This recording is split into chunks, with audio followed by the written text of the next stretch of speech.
Hey, great to have you here.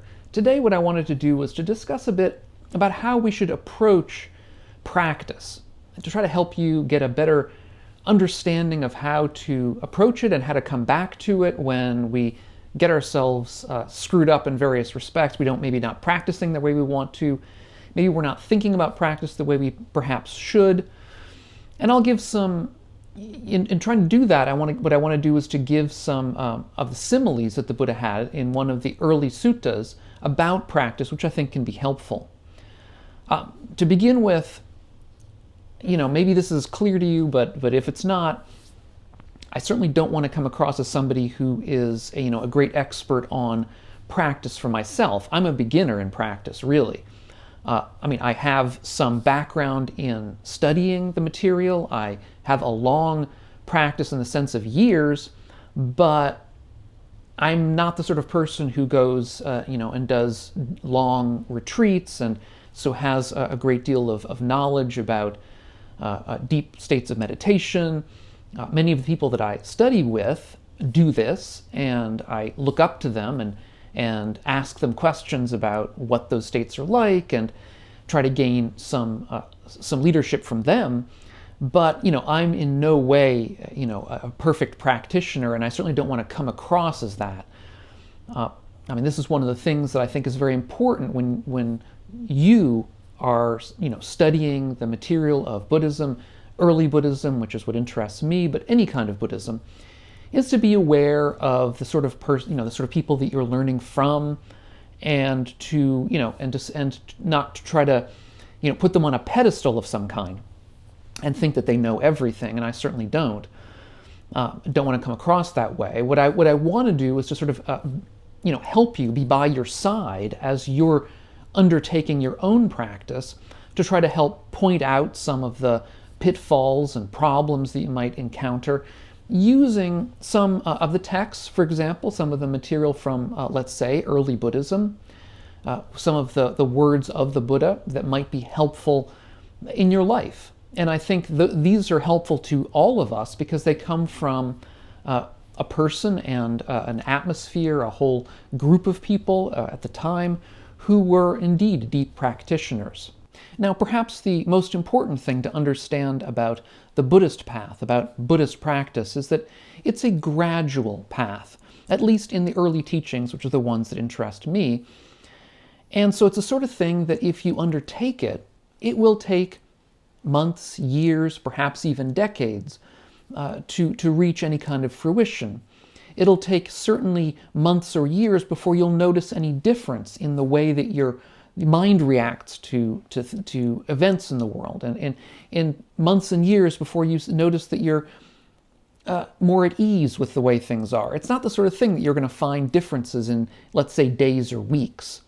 And that's important to keep in mind, because I think for so many of us, we long for the time when we can be out from under our obsessions, our worries, our concerns, the ruminations that go on in our minds that make our lives difficult, our tendency to be greedy for things, wanting things that we know aren't good for us, but that we nevertheless, when we see something online or on a television show, or when we're walking someplace, we notice something, it just grabs our eye and we want it, even though we know that that we don't need it in any way. Or that we find ourselves getting angry or filled with hate about some particular feature of the world that isn't going right.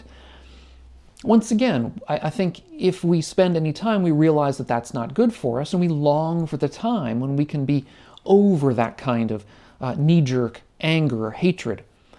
And, as a result, we turn to a practice, and we want that practice to give us results quickly. And we get greedy for progress along the path, for progress psychologically, if you like. Now, that's perfectly normal. Indeed, I did an earlier video about this sort of concern, and I'll put a link to that down below. But in one of these early suttas, where the Buddha gives these three kind of similes about practice that I'll be going through today, the Buddha says, when someone is not committed to development, they might wish, if only my mind was freed from the defilements by not grasping. Even so, their mind is not freed from defilements by not grasping. Why is that? It's because they're undeveloped. That is, the Buddha is saying here that wishing something doesn't make it so. Simply wanting to be psychologically better, to be, as he says, freed from the defilements by not grasping. This is this is a sort of a technical early Buddhist way of expressing this. Freed from the defilements means freed from greed, freed from hatred, freed from our delusions about the world that trip us up in various ways. And by not grasping means by not clinging to things, by not having this sort of knee-jerk tendency to, again, towards greed, towards clinging to certain things in the world, towards clinging to our own views and opinions and so on, towards clinging to a view of ourself that we want to remain permanent in certain respects. These are all ways that we might want to get better, but if we aren't pursuing development in various ways, we're not going to get there. And what does that mean to sort of pursue this development or undertake this development? Well, it means, for example, doing mindfulness meditation regularly, having a regular meditation practice. It means pursuing the Eightfold Path, which some of us will know as one of the most famous, perhaps, descriptions of Buddhist practice in the early tradition. And that involves meditation, as we've just said. It involves also ethical practices, such as not harming things or people. Also involves a commitment towards wisdom, towards seeing things in a wiser way, seeing things in a kinder way. And it also involves, the practice involves right effort. That is to say, doing things in ways that make those parts of us that are most skillful more present in our lives, to nourish the skillful parts of ourselves and to denourish the parts of us that are less skillful, that are more, again, aimed towards greed or towards hatred and so on. Now, I have videos on all those topics on this channel. If you want to see more about them, if you're not familiar with them, you can just do a search here and you'll turn them up. I'll leave links to some of them down below in the notes. But the Buddha gives various similes about this whole point that he's making. The first simile about this kind of practice is, he says, it's just like a chicken who may wish for her chicks to hatch and be well and healthy, grow up as nice chicks. But if she isn't going to sit and incubate the eggs, they're not going to do that. So he says, in the same way that the chicken has to incubate those eggs in order for them to hatch right, so too we also have to spend time in our practice on a regular basis over time in order for our mind to hatch right, in order for our mind to hatch in a way that is healthy and well for us. The second simile, or actually it's the third, but it doesn't matter. I'll talk about it second because I think it's good in the second place here, is a simile about a ship that he says can be out at sea. And he says a ship will be out at sea for months at a time and undertake it'll go through various forms of weather and rain and all the rest. And during that time, all of the rigging, the ropes and cords on the ship will get soaked and dried and soaked and dried, and they'll begin to get mold. And he says once you bring that ship back on land, and it'll sit on land for a period of time, perhaps over the winter, when you can't go out to sea or whatever, during the time that these ropes and rigging dries out, it will begin to fall apart, simply because of the time that it's been in the salt air and rotting away. And he says in the same way that if we allow it time, our defilements will slowly rot away if we practice properly, just as the ropes will rot away in the sea air and the mold out at sea, so too our defilements will slowly rot away and disappear over time if we pursue right practice. The third simile is perhaps the most famous of the three in this particular sutta, and I think the most precise. It's known as the simile of the axe, or I should say the adze handle. The adze is a kind of a tool that one might use to dig into wood to carve wood. I'm not a wood carver, so I'll look for an image of one and put it up here on the screen if I can find one. But in any event, perhaps you know about an adze, a kind of a wood carving utensil. And what the Buddha says about the adze handle, he says, suppose a carpenter or their apprentice sees the marks of his fingers and thumb on the handle of his adze. They don't know how much of the handle was worn away today, how much yesterday, and how much previously. They just know what has been worn away. In the same way, when a mendicant or a person, somebody, is committed to development, they don't know how much of the defilements were worn away today, and how much yesterday, and how much previously. They just know what has been worn away. So each time a carpenter might use her adze, her fingers are going to wear away a little bit of the handle. Now, from day to day, even from week to week, perhaps even from month to month, you're not going to tell the difference. It's not going to make a difference that you can see. But over time, if the carpenter continues using her adze regularly, over years, over decades, you'll begin to see these marks. And again, as the Buddha says, each day that you use the adze, you're not going to be able to tell any difference.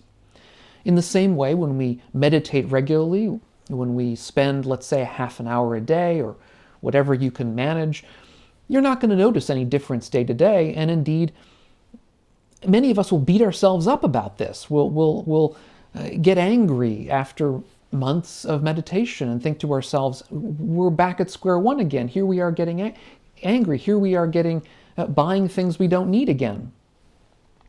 But this is a process that's gradual. And so while we may not see any difference from day to day or week to week, whatever, if we look back over a period of years, we'll notice a change. Now, we may, as I myself can attest to, be very aware of the fact that we're not enlightened yet, anywhere close really. We're still beginners on this path. Nevertheless, we can see some changes for the better. We can see certain ways in which perhaps we're less likely to get into ruminations and worries about things that are unnecessary. Perhaps we'll notice that we're less prone to anger under certain situations, or that although we still do buy some things we don't need, we're not quite as prone to do that as we were several years ago. And these are all advances. In the same way, we can see those little grooves that are left in the adze handle by our fingers and thumbs over the years. And we can tell that we are making progress if we simply look back far enough. If we spend time long enough at it, we can begin to see the changes for the better. Perhaps you've seen those stairways in old houses, the wooden stairways in old houses from the, let's say, the 18th century, early 19th century, where the middle of the stair has been worn away by the feet of people over centuries. And the way that the stairs are sort of curved in the middle because of this wearing away. It's the same thing that happens with our practice. So the main issue here is one of learning to be patient. Because oftentimes, I think, all too often, we get impatient. And that impatience can lead to anger, hatred towards ourselves, hatred towards others, doubt about practice itself because we want it to go faster and we think if it isn't going faster, then it's not really worth it. That's not true. It is worth it, but we have to, shall we say, temper our expectations given the amount of time we have to put into the practice. I know that I myself am very impatient. You can just ask my wife about that. So, it's something that I have to live with as well, and something that I have to work with as well. It's part of my own practice, really, is working with my own impatience about these kinds of things.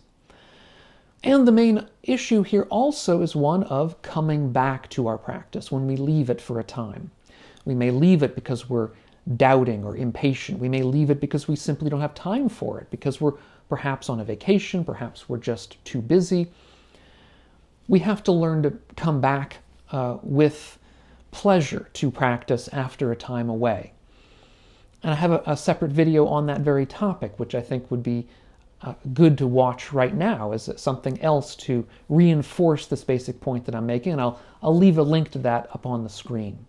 If you're getting something out of these videos of mine, Consider taking a look over my Patreon page. It's linked down below, and see if you want to join us. Thanks so much to all of my Patreons, and thanks to you for watching, and we'll catch you on the next video.